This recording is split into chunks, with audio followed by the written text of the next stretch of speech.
Hola, el tema que veremos hoy versa sobre historias de vida.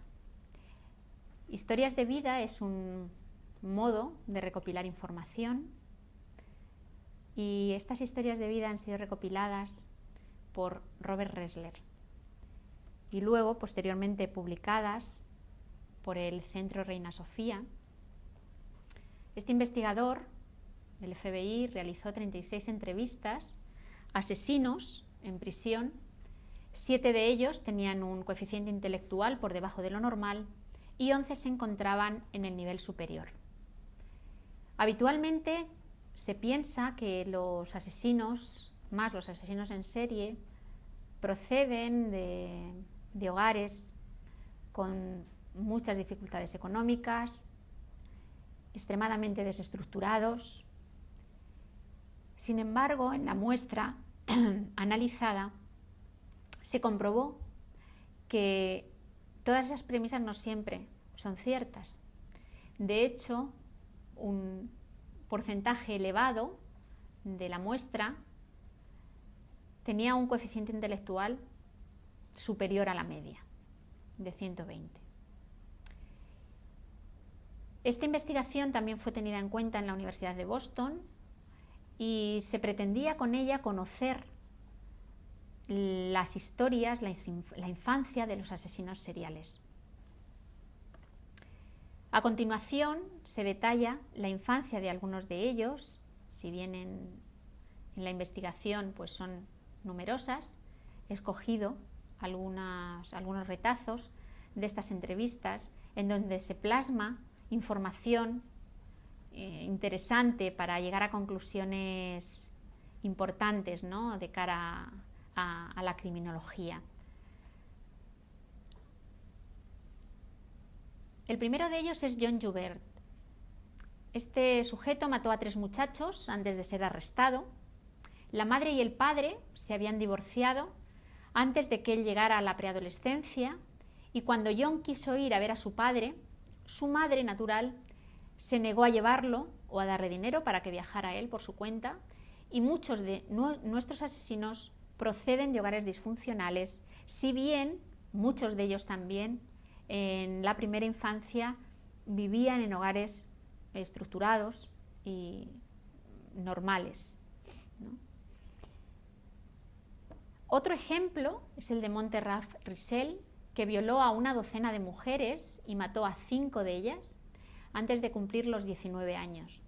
Sus padres se peleaban frecuentemente y cuando cumplió 7 años se divorciaron. Este sujeto tenía hermanos mayores que le hicieron conocer desde muy pequeño el mundo de las drogas, tomar marihuana, alcohol, y Monte tenía solamente 9 años cuando tuvo su primer ataque de furia contra uno de sus primos, al que le disparó con la pistola que su padre había comprado.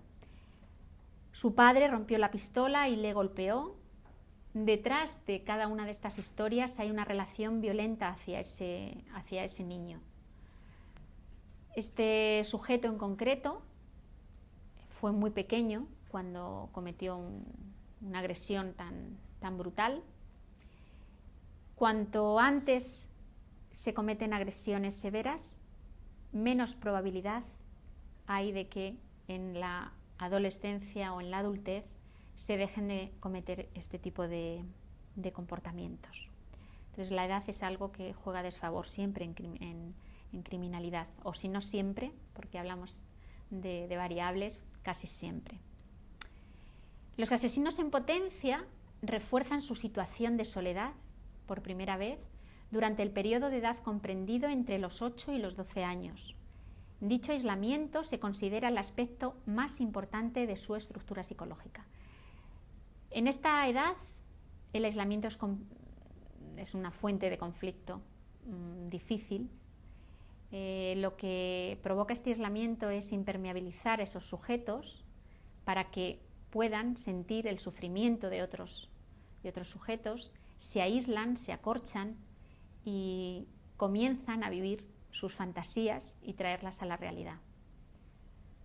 Estos niños, al hablar de, es una aplicación, en realidad este texto es una aplicación de teorías biológicas y parte de teorías psicológicas, aplicar esos conocimientos a estas realidades que vemos en pantalla. Estos chicos con una serie de características en los que estamos interesados para conocer cuál es la fórmula, cuál es la varita mágica que podría evitar esta serie de acontecimientos. Se barajan variables, se conocen muchas de ellas, pero no se conocen todas las interacciones que puede haber entre ellas. Estos asesinos seriales actúan de un modo en el que prevenir estos comportamientos es difícil, pero no debemos pensar que es imposible. Otro ejemplo, Jerome Brudos, a los 12 o 13 años, empezó a secuestrar a niñas de su edad a punta de cuchillo para llevarlas al granero familiar. Una vez allí, les ordenaba desnudarse, las fotografiaba, luego las encerraba en el granero y se iba. Minutos más tarde, reaparecía con una ropa diferente, con un peinado diferente, y anunciaba a la niña que él era Ed, que era el hermano gemelo de Jerry.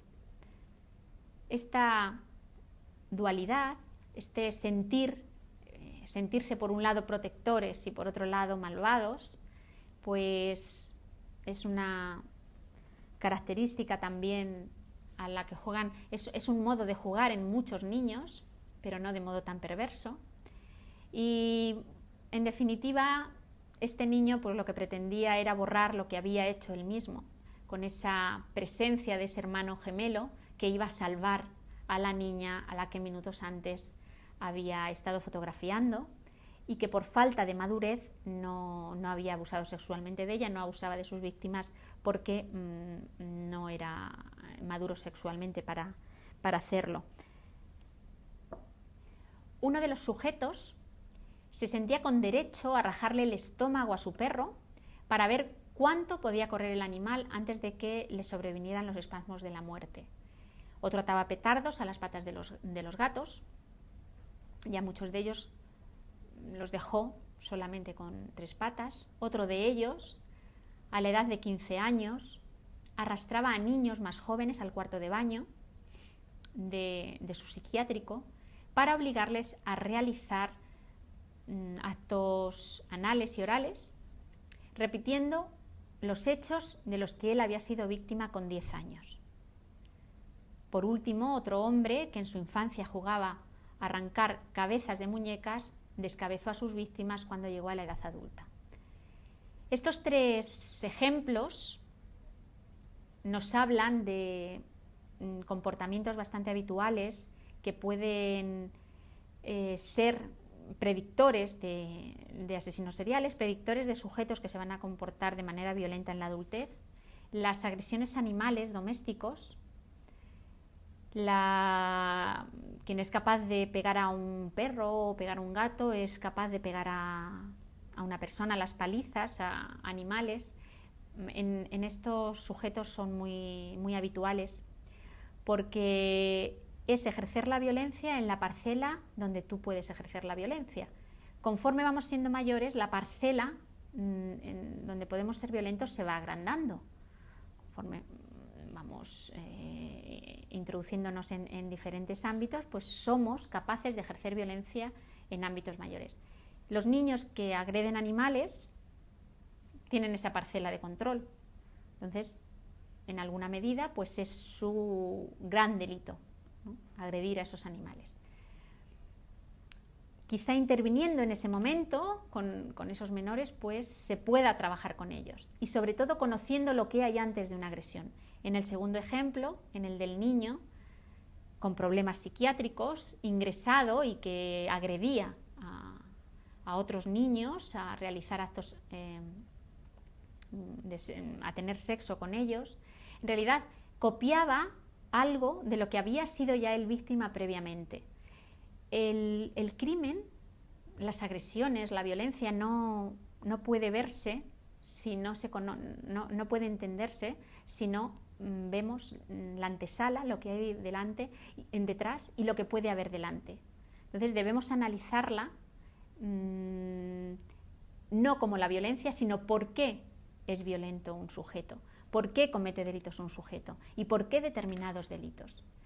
En este caso es claro que le habían hecho tanto daño que él repetía con sus víctimas algo que él había padecido, como explicando que sufran igual que yo he sufrido, de un modo que conozco, que he visto.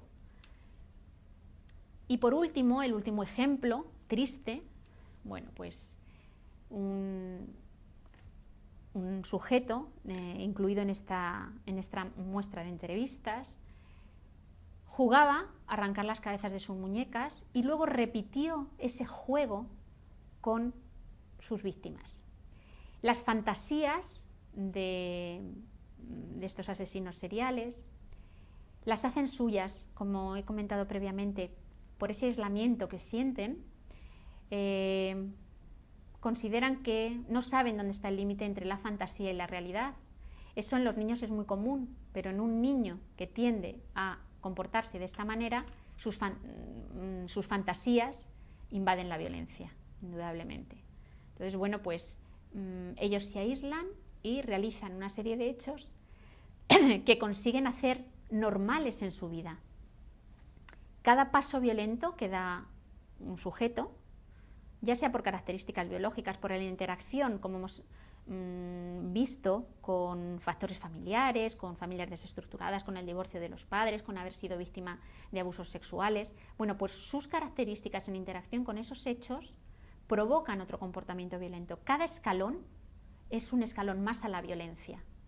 El subir otro escalón de violencia nos acerca a más violencia, porque para ellos, para los sujetos que se muestran así, se convierte en un hábito y en una necesidad, no es solamente una forma de manifestación. Entonces, bueno, pues este último ejemplo de un niño que jugaba de una determinada manera, triste ejemplo, pues nos hace ver cómo los niños repiten en su adultez cosas que realizan en su infancia. Muchas gracias por su atención.